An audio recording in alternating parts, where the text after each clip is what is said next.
विभांडकाच्या क्रोधाखाली विभांडकाच्या क्रोधाखाली पृथ्वी जावी रसातळी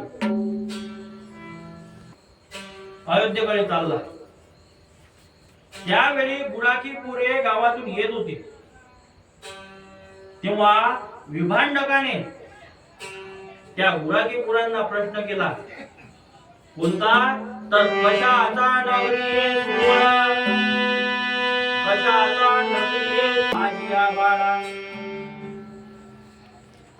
तेव्हा त्या बुराकीपुराकडून भिवांडी ऋषीला उत्तर मिळाले की हा भिवांडिक पुत्र सोहळा आणि दशरथ राजा करीत असे. हे ऐकता बरोबर विभांडक ऋषीचा क्रोध हा जरा शांत झाला. तर अशी हे पुत्रप्रेमाची जी माया आहे, त्या पुत्रप्रेमाच्या मायेने तो चमत्कार दाखविला.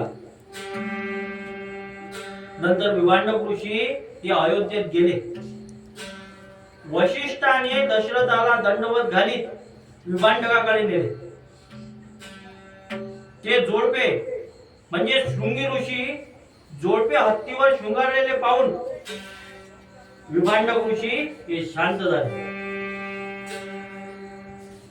म्हणून तुकोबा म्हणतात, तुका म्हणे कळ आणि पाय धरल्याना चले बळ. वशिष्ठ व दशरथ हे विभांडक ऋषीला नमस्कार करीत आले. लोटांगण असून विभांडक ऋषीला नवरी व नवरा हे हत्तीवर दिसले. ते सर्व सोहळा पाहून विभांडक ऋषीच्या मुखावर हसू आले. तो हसू लागला. आणि विभांडक ऋषीने काय केले तर दशरथाला उराशी धरले आणि काय कार्य करायचे हे विचारले. तेव्हा दशरथाने विभांडक ऋषीला नम्रतेने उत्तर दिले.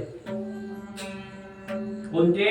तर दुष्काळ हा 12 वर्षापासून अयोध्येत आहे व मला संततीही नाही. तो सोहळा पाहून दशरथाला आशीर्वाद दिला. विभांडक ऋषीच्या मुखातून कोणते शब्द निघाले